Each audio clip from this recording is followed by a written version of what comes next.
सभी सुधी जनों को राधा वल्लभ त्रिपाठी का सादर नमस्कार। जाने माने आलोचक, चिंतक और कवि श्री विजय बहादुर सिंह की दो अत्यंत ही महत्वपूर्ण पुस्तकें मेरे सामने हैं।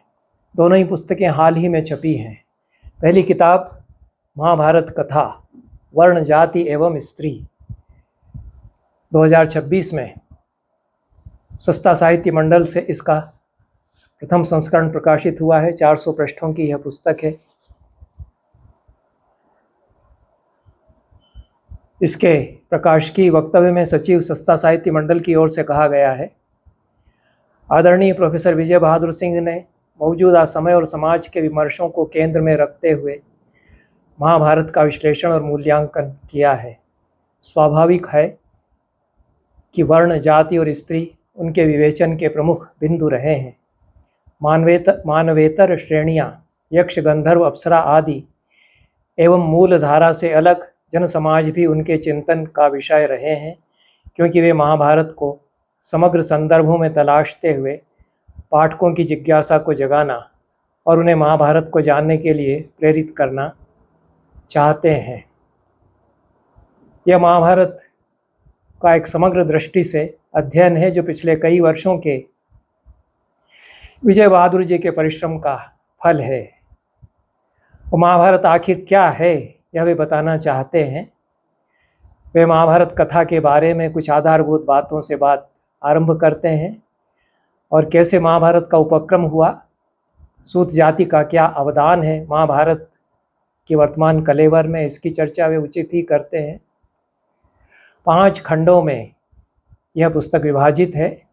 पहला खंड इसकी आधार भूमि बनाता है। दूसरा खंड देवों, अर्धदेवों का संसार, राक्षस जाति, महाभारत और यक्ष जाति, गंधर्वों की दुनिया, महाभारत की अप्सराएं, किन्नरों का संसार और किरात कथा, इतने शीर्षकों में जो अर्ध दिव्य योनियां जिनको कहा गया है, उनके संबंध में महाभारत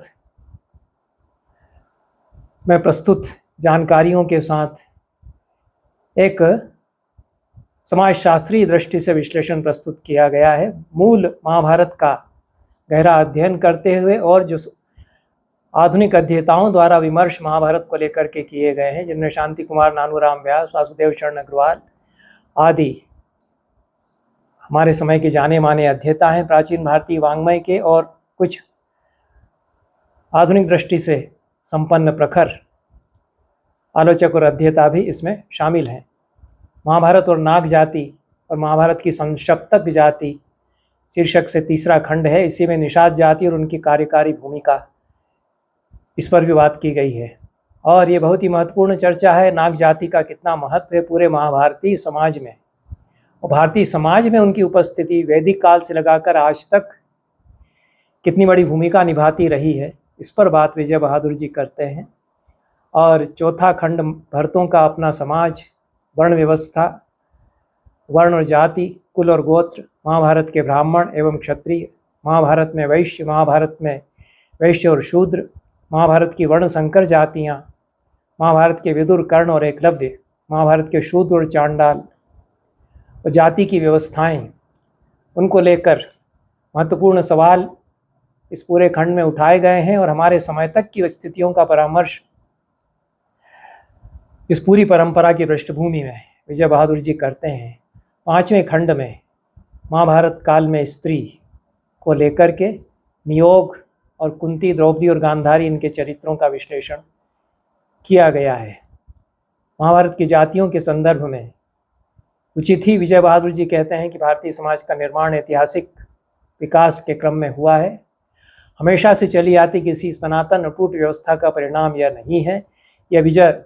यह क्षितिमोहन सेन के संस्कृति संगम नामक ग्रंथ से उद्धरण में प्रस्तुत करते हुए बताते हैं कि भारत की जो भौगोलिक संरचना है वो जितनी अद्वितीय है, उतना ही इसका पर्यावरण और रहन सहन और आस्थाएं भी विशिष्ट और असाधारण रही हैं। और यही एक देश है जहाँ 6 ऋतुओं और नैसर्गिक संपन्नता के बीच एक जटिल वर्ण व्यवस्था, जाति व्यवस्था विकसित होती चली गई, जिसका कि अपना महत्व है। और वर्ण और जाति का गौरव और दंभ पाखंड, वह भी बहुत विचारणीय इसके साथ रहा है। आज के समय में जो उन्माद और उन्माद का प्रदर्शन कुछ जातियां दिखाती हैं, पद्मावती फिल्म को लेकर के चाहे वह हो या अन्य प्रसंगों को लेकर के हो, उन सब का परामर्श करते हुए कैसे महाभारत में ये व्यवस्थाएं आती हैं वैदिक काल से होकर के, इसकी बात विजय बहादुर जी करते हैं। और वे ठीक ही कहते हैं कि जाति एक भयानक और क्रूर यथार्थ है जो नाग की तरह इस स्वतंत्रता कामी गणतंत्र को लपेटे हुए इसके कई उदाहरण वे हमारे समय के विभिन्न प्रसंगों को लेकर के देते हैं। और वर्ण तो 4 ही हैं, लेकिन जातियों की संख्या हजारों तक चली गई है। जातियों के साथ उपजातियों का प्रश्न है। शायद ही किसी देश में इतनी जटिल जाति व्यवस्था हो, और उस पर बड़ी विशद चर्चा महाभारत में अनेक स्थानों पर कराई गई है। जातियों के नाम, जातियों का बनना, इस पर तो महाभारत प्रकाश डालता ही है। पर युधिष्ठिर और नहुष, जो कि अजगर के रूप में है, अभिशप्त नहुष, उनके बीच जो संवाद है उसमें युधिष्ठिर स्पष्ट कहते हैं कि किसी की कोई जाति शुद्ध नहीं रही है। सम्मिश्रण इतना होता चला गया है इस देश में, और बाहर से आने वाले लोग कितने सम्मिश्रित होते गए हैं भारतीय समाज में। महाभारत स्वयं बताता है कि कितने कितने समाज बाहर से आए और यहाँ की जाति व्यवस्था में खप गए। महाभारत के संदर्भ में उचित ही इसके पूरे ध्येय को संज्ञान में लेते हैं विजय बहादुर जी। भागवत के प्रथम स्कंद से वचन उद्धृत करते हैं, स्त्री शूद्र द्विज बंधूनाम त्रयी न श्रुति गोचरा कर्म श्रेयसी मूढ़ानाम श्रेय एवं भवेदिह इति भारतमाख्यानम कृपया मुनिना कृतम। स्त्रियों, शूद्रों, कर्मच्युत द्विज जातियों के कल्याण के लिए महामुनि वेदव्यास ने महाभारत जैसे आख्यान की रचना की, क्योंकि त्रयी उनके श्रुति गोचर नहीं हो सकती थी। और महाभारत स्वयं बताता है कि महाभारत क्या है। महाभारत का जितना विस्तृत फलक है वह महाभारत स्वयं चर्चा करता है कि यहाँ राजर्षि, महात्मा राजर्षियों के जन्म और वृत्तांत होंगे, धर्म की चर्चा होगी, और ऋषियों की कथाएं होंगी, गंधर्व और राक्षसों की कथाएं होंगी, उनके आख्यान होंगे, तीर्थों का, देश के पावन स्थानों का कीर्तन होगा, वनों का, पर्वतों का, नदियों का, सागरों का, इन सब का विवेचन, भारत में जो कुछ होगा वह सब महाभारत में समेटा जाएगा, ऐसा स्वयं व्यास यहाँ कहते हैं। महाभारत को अपने शब्दों में परिभाषित करते हैं।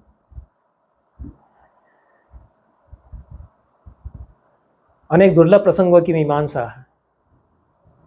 विशेष रूप से शूद्र और चांडाल शीर्षक अध्याय में यहाँ पर विजय बहादुर जी ने की है। और जो 5वां खंड स्त्रियों पर है, और पुरुष प्रधान व्यवस्था की मीमांसा करते हुए स्त्री के अकेलेपन की चर्चा करते हैं। किस तरह से महाभारत की स्त्रियां कहीं न कहीं एकदम अकेली छूट जाती हैं, चाहे वे कुंती हों या गांधारी हों, या विशेष रूप से द्रौपदी। और द्रौपदी के कई वचन उद्धृत भी किए जा सकते हैं, जिसमें वो कहती हैं कि मेरा कोई नहीं है, न तुम हे कृष्ण, न तुम, न अर्जुन, न भीमसेन, न युधिष्ठिर, कोई नहीं। यह बहुत स्पष्ट वचन है। कृष्ण कुमार भी द्रौपदी के अकेलेपन की चर्चा करते हैं, और वे कहते हैं कि स्त्री का अकेलापन उसकी नियति है भारतीय समाज में। लेकिन महाभारत के बारे में एक बात और जोड़ी जानी चाहिए। अकेली तो हो जाती हैं महाभारत की ये स्त्रियां, चाहे वे कुंती हों, चाहे गांधारी हों, और विशेष रूप से द्रौपदी हों, लेकिन वे बहुत बड़ी स्त्रियां उसके साथ हो जाती हैं। वे अकेलेपन में छोटी नहीं रह जाती हैं, और वे बड़ी मनस्विनी नारियां भी बनती हैं। वे पुरुष समाज के सामने बहुत तनकर भी खड़ी होती हैं कई बार। यह महाभारत के समाज के बारे में हम कह सकते हैं। दूसरी पुस्तक जो विजय बहादुर जी की मेरे हाथ में है, यह महादेवी वर्मा पर है। महादेवी की कविता का नेपथ्य, यह इस किताब का शीर्षक है। वाणी प्रकाशन से यह पुस्तक अभी प्रकाशित हुई है। 395 रुपये इसका दाम है। और बहुत सही समय पर महादेवी पर यह किताब विजय बहादुर जी की आई है। इस किताब की बड़ी ज़रूरत थी और महादेवी का जो मूल्यांकन उन्होंने किया है उसकी बहुत ही आवश्यकता इस समय थी। इसको पढ़ते हुए प्रचंड प्रवीर के एक उपन्यास का ध्यान आया। मिटने का अधिकार उनका उपन्यास है, बृहत्काय उपन्यास है। कुछ समीक्षकों की नज़र में हिंदी के बड़े उपन्यासों में उसको शुमार किया गया है। लगभग एक क्लासिक का दर्जा उसे कुछ दिया गया है। यह पूरा का पूरा उपन्यास महादेवी के गीत, रहने दो देव अरे मेरे मिटने का अधिकार, इसको भावभूमि बनाकर लिखा गया है और महादेवी से बहुत प्रेरित होकर के लिखा गया है। महादेवी को बहुत सटीक रूप में उद्धृत भी प्रचंड प्रवीर करते हैं। प्रचंड प्रवीर ने प्रेम के उस अनिर्वचनीय अव्यय रूप को खड़ा किया है जो महादेवी की कविता की दुनिया में है। और प्रचंड प्रवीर कुछ अलग तरह के लेखक हैं। हिंदी साहित्य के महानद में मुख्य धारा उनकी रचना नहीं बन पाती, उनकी रचनाएं नहीं बन पाती हैं। लेकिन इस उपन्यास को पढ़ते हुए लगता है कि साहित्य की दुनिया में महादेवी की वापसी के लिए रास्ता खुला है। उस रास्ते को और भी प्रशस्त बना दिया है विजय बहादुर सिंह ने अपनी इस किताब के द्वारा। एक गंभीर समीक्षक के द्वारा महादेवी की कविता को लेकर के उठाए गए जटिल प्रश्नों पर गहरी मीमांसा है और महादेवी का समग्र मूल्यांकन है, विशेष रूप से उनकी कविता का। रामचंद्र शुक्ल जी की विस्तार से चर्चा आरंभ में विजय बहादुर जी ने की है। उसको पढ़ते हुए लगता है कि महादेवी को उन्होंने बहुत छोटा बना दिया है, रिड्यूस किया है। उसको पढ़ते यह भी लगता है कि एक पुरुषवाद के अंतर्गत एक महिला रचनाकार का मूल्यांकन किया जा रहा है। और महादेवी की उपेक्षा क्या इस कारण से भी हुई है कि छायावाद के बड़े बड़े स्तंभों के बीच में वे अकेली महिला है जो पूरे दमखम के साथ खड़ी है। बहुत तेजस्विनी नारी भी वे हैं। रामचंद्र शुक्ल ने कहा कि महादेवी का काव्य भाव पाखंड है। यह रहस्यवाद क्या है? यह तो एक आवरण में लपेट करके प्रस्तुत किया गया है। पाखंड पर मिला करके उसको वे कहना चाहते हैं। हमारे पुरखों ने ऐसा पाखंड नहीं किया, यह भी गलत वे कहते हैं। और जो सवाल उठता है कि जिस महिला का जीवन ऐसा पारदर्शी रहा, वो पाखंड के लिए दूर दूर से कोई स्थान जिस महिला के जीवन में नहीं रहा, उसकी कविता में भाव पाखंड हो जाएगा? ऐसा कैसे हो जाएगा? इसका उल्टा तो देखा जाता है कि जिनके जीवन में पाखंड है वो बहुत उदात्त महान साहित्य लिखते हैं। जो बहुत अधम गिरे हुए लोग होते हैं वे भी बड़ी उदात्त रचनाएं करते हैं। पर ऐसा कभी नहीं होता है कि स्वयं तो बहुत महनीय व्यक्ति है, पारदर्शी है, खुला जीवन उसका है, वो प्रखर व्यक्तित्व है, वो कविता उसकी पाखंड भरी हो। ऐसा कैसे हो जाएगा? यह मैं अपनी ओर से कह रहा हूँ। विजय बहादुर जी ने तो बहुत समीक्षक के रूप में महादेवी की पूरी कविता की मीमांसा करते हुए ये सवाल उठाए हैं। और कई बार लगता है कि जैसे महादेवी को उनकी औकात पुरुष प्रधान समाज में बताई जा रही हो। बहुत दबंग प्रखर वक्ता थी जैसा उनको सुना। अलग से अपनी पहचान उनकी बनाती हैं अपने गद्य के द्वारा भी। लेकिन पद्य में वे एकदम अलग दुनिया बनाती हैं। उसके बारे में मान लिया कि वो एकांत की दुनिया और अलग थलग की दुनिया है जिसमें पलायन जैसा कुछ कर रही हैं और पाखंड जैसा कुछ कर रही हैं। अत्यंत निजी वेदनाओं का अंतरंग संसार व्यक्त करने वाले उनके गीतों में बारीक संकेत जो युग के प्रश्नों से जुड़ते हैं और व्यक्ति और समाज की मुक्ति से जुड़ते हैं, उनको अनदेखा करते रहने के कारण कदाचित ऐसा हुआ है। उनकी ओर विजय बहादुर जी ने ध्यान दिया है। महादेवी इसलिए भी कुछ उपेक्षित हुई कि छायावाद को उन्होंने स्वीकार किया नहीं।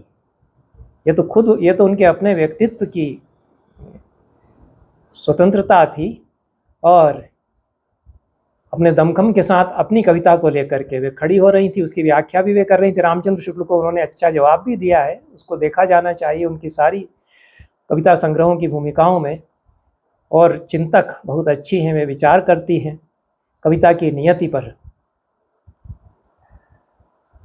विजय बहादुर जी ने पूरे छायावाद की जो अहमियत है उसको इसमें पहचाना है निश्चित रूप से बहुत महत्वपूर्ण और बड़ा आंदोलन कविता के क्षेत्र में खड़ा। उसमें नई सभ्यता, नई मानवता का वास्तविक हित पहचाना गया।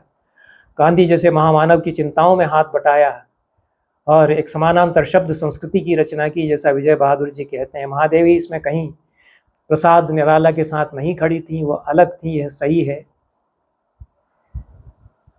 इसलिए कदाचित उनकी कविता की पहचान जैसी महादेवी के संदर्भ में की जानी चाहिए थी वह नहीं हो पाई। उनकी अंतर्मुखता बहुत असाधारण और विरल थी, इतनी विरल कि आम सोच विचार तो दूर की बात, आम काव्य भाषा और कवि कल्पना का भी प्रवेश उसमें निषिद्ध सा हो गया। कहीं ढील नहीं, कहीं झोल नहीं।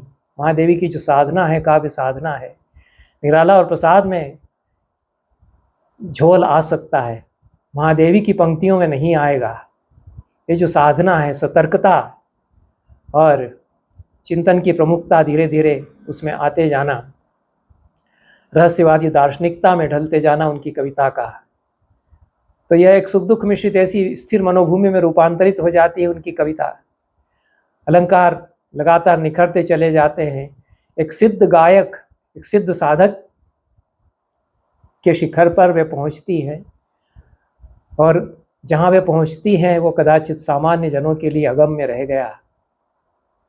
ऐसा विजय बहादुर जी के इस पूरी मीमांसा को पढ़ते हुए लगता है। विजय बहादुर जी कहते हैं कि बृहत्त्रयी के कवि यदि वेदत्रयी हैं तो महादेवी वेदांत हैं। ये बहुत सारा विमर्श करके उन्होंने ये वाक्य दिया है, जो बहुत विचारणीय है, क्योंकि इसके पीछे तर्क विजय बहादुर जी ने दिए हैं। उन्होंने सारा जो संशय और संकोच और कुछ असमंजस है महादेवी को लेकर के, जो कि रामचंद्र शुक्ल से लगा करके उनके स्वयं के गुरु विजय बहादुर जी के नंद दुलारे वाजपेयी तक चला आया है, उसकी पूरी छानबीन करते हुए, इन आचार्यों को उद्धृत करते हुए इस कुहासे को विजय बहादुर जी ने साफ करने का प्रयास किया है। बड़ी पठनीय किताब है, और महादेवी को कला की शिथिलता कहीं भी मंजूर नहीं है। छायावाद की मुख्य विशेषताओं से उनकी कविताएं रिक्त थीं, जैसा नंद दुलारे वाजपेयी कहते हैं, और रहस्यवादी जो धारा है उसको लेकर के वाजपेयी जी भी कई सवाल महादेवी के प्रसंग से खड़े करते हैं। ध्रुव और दुस्साध्य प्रक्रिया हो जाती है, रहस्यानुभूति अति विरल हो जाती है,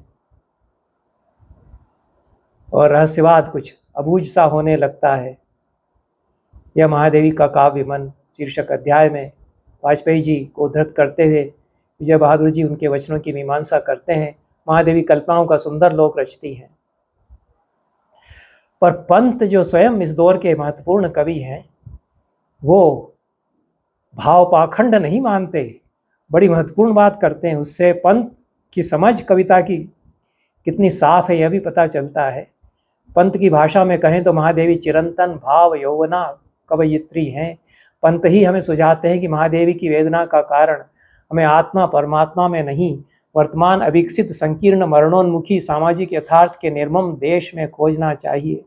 महादेवी का समूचा काव्य इसी दंश की पीड़ा, कसक और टीस की गाथा है, उनकी उस अप्रतिहत जिजीविषा का भी, जो हारना कभी नहीं चाहती। एक बड़ा सुंदर संबंध दोनों किताबों में बन गया है इस नाते कि इसके अंतिम खंड में महाभारत पर जो किताब विजय बहादुर जी की है, उसमें उन्होंने स्त्री विमर्श की दृष्टि से कुछ स्त्री पात्रों की चर्चा की है, महाभारत कथा वर्ण जाति एवं स्त्री में, और पूरी किताब में भी स्त्रियों को लेकर के चर्चा उन्होंने की है, और कैसे ये महाभारत की नारियां अकेलेपन को झेलना उनकी नियति हो जाती है। पंत इस बात को समझते हैं, लेकिन ये जो अकेलापन है वो मरणोन्मुखी सामाजिक यथार्थ के निर्मम देश में महाभारत में भी है। वहाँ भी पूरी सभ्यता हाराकीरी जैसा कर रही है, पतनोन्मुख हो रही है, समाप्त सा हो रहा है बहुत कुछ। यहाँ भी महादेवी के सामने यही स्थिति है। इसलिए कुंती, द्रौपदी और गांधारी की दुनिया और महादेवी की दुनिया, इनमें कहीं न कहीं परस्पर एक अंतर्संबंध जुड़ता है, और अप्रतिहत जिजीविषा समान धर्म इनमें है, ऐसी जिजीविषा जो कभी हारना नहीं जानती है। विजय बहादुर जी सवाल उठाते हैं कि ऐसी उदात्त सूक्ष्म चेतना की साधना महादेवी ने कैसे की होगी, और जिसको देखते हुए यह बार बार मन में बात आ जाती है कि कहीं यह काव्य पाखंड भाव पाखंड तो नहीं है। यदि भाव पाखंड है तो इसमें पाठक क्यों प्रवेश करे।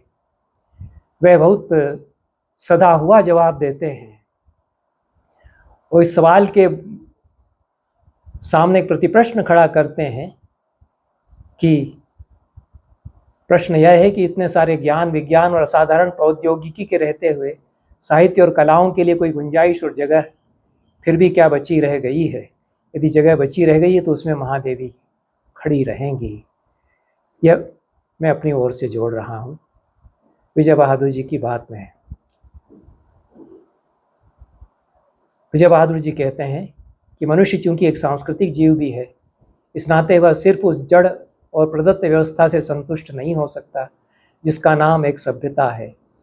वह इस प्रदत्त व्यवस्था का अतिक्रमण भी करना चाहता है।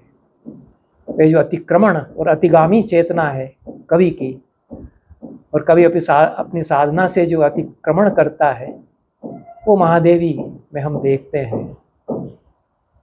विजय बहादुर जी कहते हैं कि महादेवी की कविता एक सांस्कृतिक अंधकार में प्रकाश की साधना है।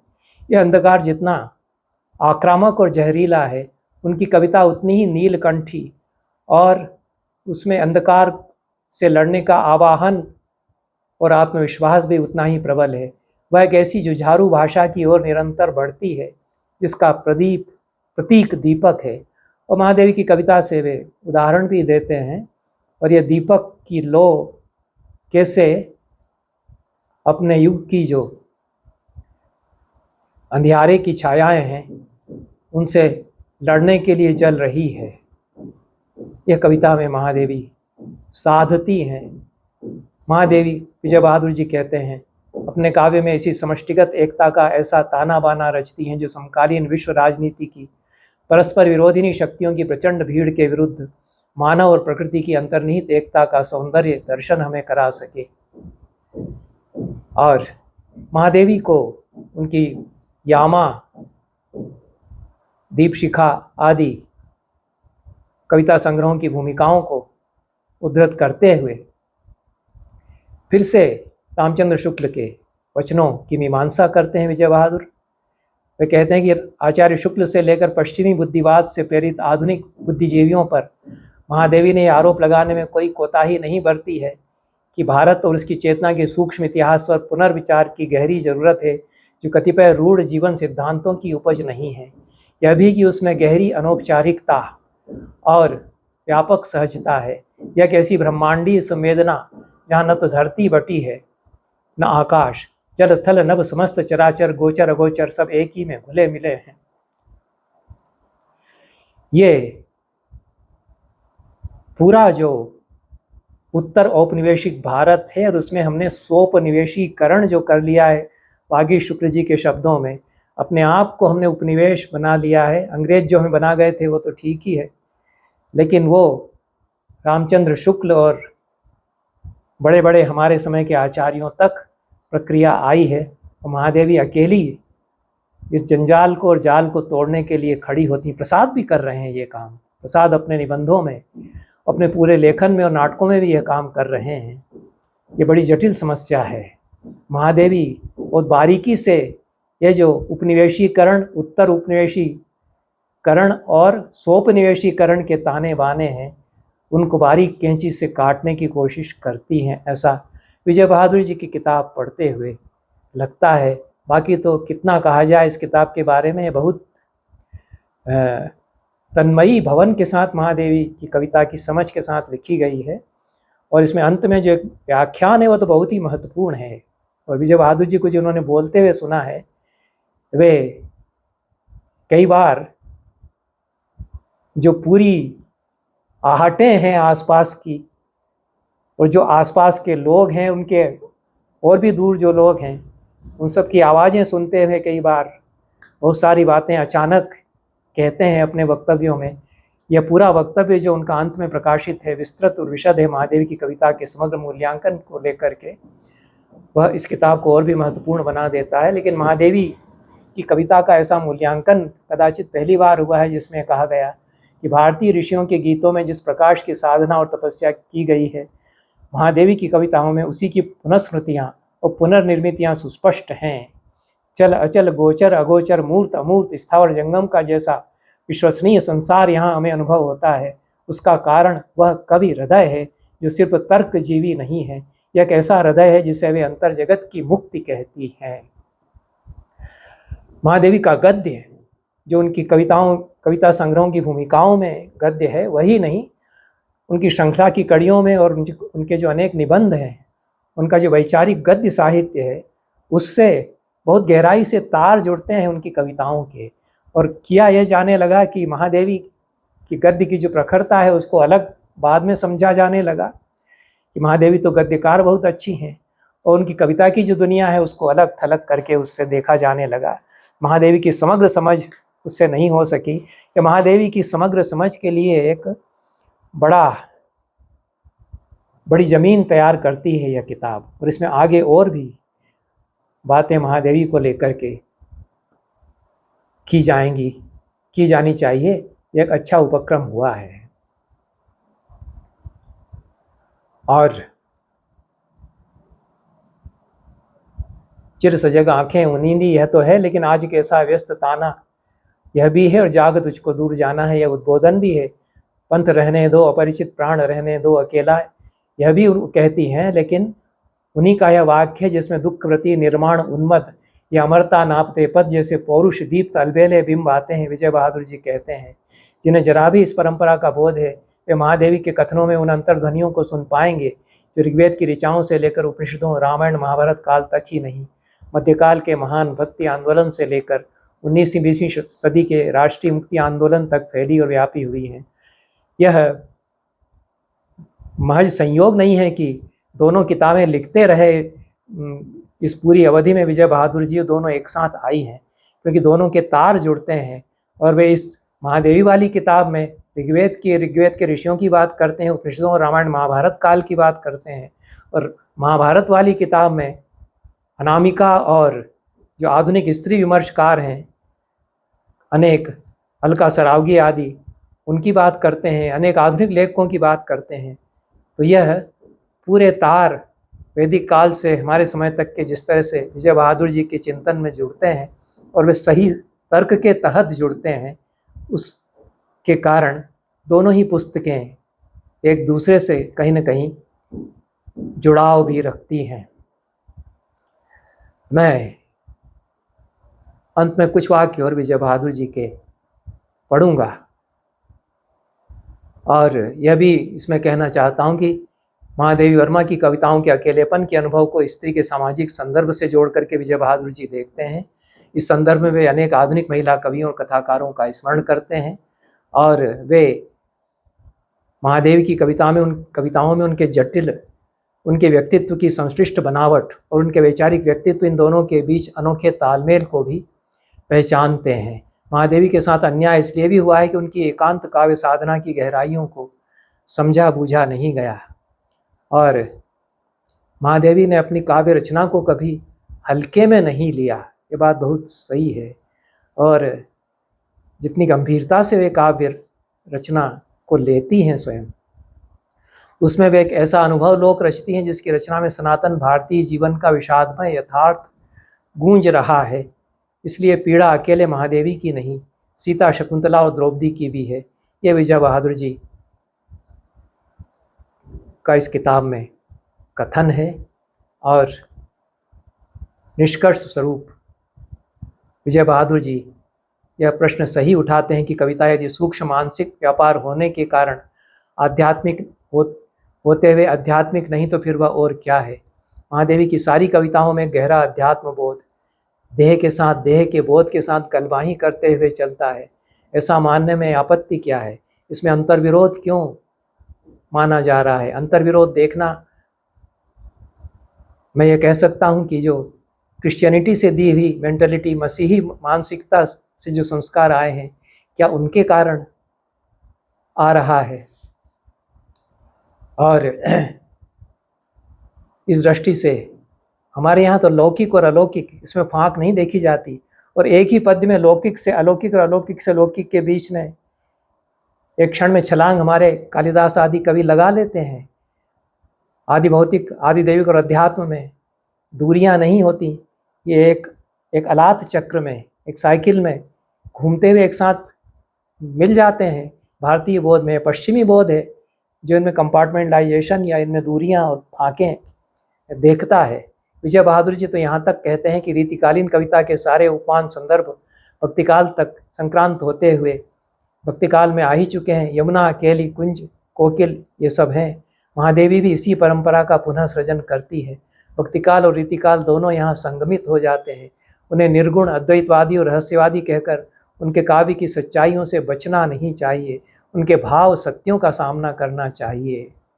यह रामचंद्र शुक्ल जी ने जो भाव पाखंड महादेवी की मीमांसा में इस शब्द का प्रयोग किया था, उसके प्रत्याख्यान में भाव सत्य महादेवी का साफ करने की कोशिश इस किताब में की गई है। वाजपेयी जी, नंद दुलारे वाजपेयी जी कहते हैं कि छायावाद की कविता आध्यात्मिक संवेदना की कविता है। विजय बहादुर जी इसमें यह भी जोड़ते हैं कि महादेवी की कविता विचारोद्दीप्त भी हो जाती है और संवेदना की सुगंधित तरलता तेजोद्दीप्त बौद्धिकता में बदल जाती है। महादेवी के गीतों में देश में हो रही उथल पुथल और क्रांति की लपट की आग भी हल्की सी कहीं कहीं आ ही गई है। और विजय बहादुर जी कहते हैं कि समूची कविताओं के बीच इन संदेशों को महादेवी का मूल संदेश कहना, उनकी कविता से अपना परिचय जाहिर करना ही कहा जाएगा। पर क्या महादेवी में और भी बारीक रूप में ऐसे संदेश दबे छिपे नहीं हैं जिन्हें खोजा जाना चाहिए? महादेवी की कविताओं के पीछे एक स्त्री मन है जो साम्राज्यवाद से लड़ने और स्वाधीनता अर्जित करने के भाव से जुड़ा हुआ है। अपने सृजन में इस भाव का कहीं भी प्रत्याख्यान महादेवी नहीं करती। अंततः उनका सृजन स्वाधीनता के आधारभूत मूल्यों को सत्यापित ही करता है।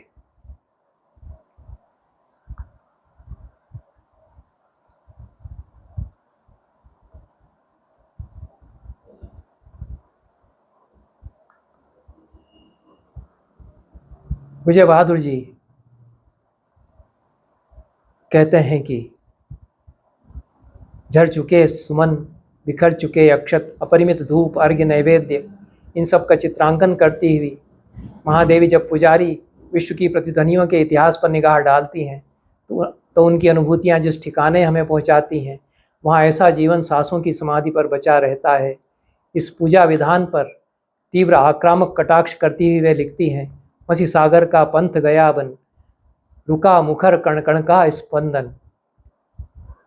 इन पंक्तियों पर पहुंचते हुए हम सहज ही इस बोध से भर उठते हैं कि महादेवी गतिशील जीवन चक्र की अनुपस्थिति का अनुभव कर किस कदर विकल और विक्षुब्ध हो उठी हैं। तो यह विकलता, विक्षोभ उनकी कविता में जो है उसकी पहचान करते हुए विजय बहादुर जी लोक की अनुभूतियों से संबंध महादेवी की कविता का, उनकी कविता की लोकोन्मुखता की भी पहचान करती हैं। और विजय बहादुर जी कहते हैं कि समूची सृष्टि महादेवी के यहाँ साक्षी भाव या सहेली भाव से मौजूद है। संस्कृति की गहरी गूंजें अनुगूंजें, काल की अद्यतन अनुभूतियाँ भी सांकेतिक भंगिमाओं का वैभव लिए यहाँ हाजिर हैं। इसलिए यह कहना कि वे या उनकी रहस्यानुभूति लोक विमुख है तर्कपूर्ण न होगा। झंझा है दिग्भ्रांत रात की मूर्छा गहरी में जो सटीक यथार्थानुभूति है, वह जितनी इतिहास की है उतनी झंझाग्रस्त समय और जीवन की भी, जिसमें एक कविता लिखी जा रही है। और दिन की जिन हलचलों को लेकर वे उम्मीदों से भरी हैं, वे सिर्फ उनकी अपनी नहीं है, वे समूचे समय और जमाने की उम्मीदों की है। और महादेवी के काव्य रूपक और प्रतीकों को लेकर के विजय बहादुर जी ठीक कहते हैं कि आज सवाल यह है कि महादेवी को समझने के लिए जिस अति उन्नत सहृदयता और विदग्धता की ज़रूरत है, जिस मानसिक संस्कार की ज़रूरत है, उस सब का उच्छेद और विनाश किया जा रहा है। पृथ्वी का, निसर्ग का थोड़ा बहुत सर्वनाश तो हम कर ही चुके हैं। मेरी समझ से थोड़ा बहुत नहीं, काफ़ी कुछ कर चुके हैं। हमारी उत्तर आधुनिक यात्राएं अधिक तेज़ी से उसी ओर बढ़ रही हैं। महादेवी की कविताएं हमें एक दूसरी दिशा की ओर ले जाती हैं, जहाँ कोई एक सत्ता और पदार्थ दूसरी सत्ता और पदार्थ से अलग नहीं है। वे हमें यह बोध कराती हैं कि सबके साथ तुम हो, सब तुम्हारे होने में शामिल हैं। इसलिए आत्मरक्षा में ही सही सबकी सत्ता का बोध और सबकी रक्षा की चिंता तुम्हें होनी चाहिए।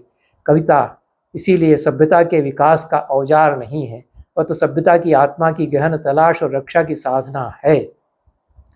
दोनों ही किताबें विजय बहादुर जी इनको लिखते हुए उन्होंने अपने कद को थोड़ा बड़ा किया है समीक्षा के संसार में, भारतीय साहित्य के अध्ययन के संसार में, और ये उन्होंने अपनी मेहनत, चिंतन की प्रतिभा और रचना की पहचान के द्वारा किया है।